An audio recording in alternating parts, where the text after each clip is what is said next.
Hindi biro ang pinagdaanan ng Filipina tennis ace na si Alex Yala para makapasok sa Final 8 at sa kanyang kauna-unahang quarterfinal match sa ginanap na Dubai Duty Free Tennis Championships.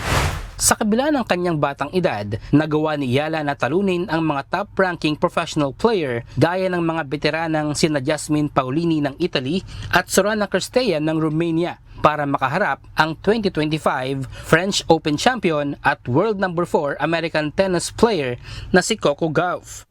Marami ang humanga sa mabilis na progreso ng tennis career ni Alex. Siya ang kauna-unahang Filipina na nakaabot sa Dubai quarterfinals at ang ikatlong Asian player na nakapasok sa Women's Tennis Association 1000 quarterfinal.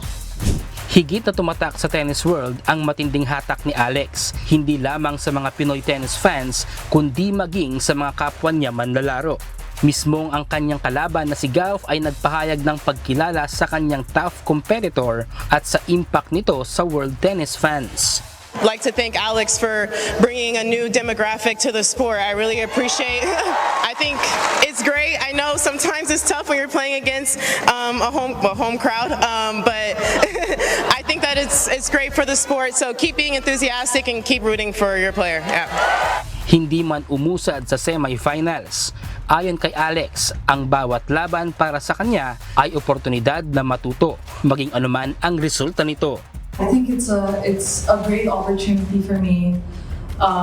Win or lose tomorrow, I think it's great for me to learn. Obviously, facing a player like Coco is, something people would kill to do, and in a quarterfinal here in Dubai as well. Matapos ang kanyang laban sa Middle East, inaasahang sasabak na muli si Alex sa susunod na buwan sa 2026 Indian Wells Open na gaganapin sa California, USA na magsisimula na sa March 4. I really appreciate the love, everyone. Thank you. Bradley Robuza, UNTV News and Rescue.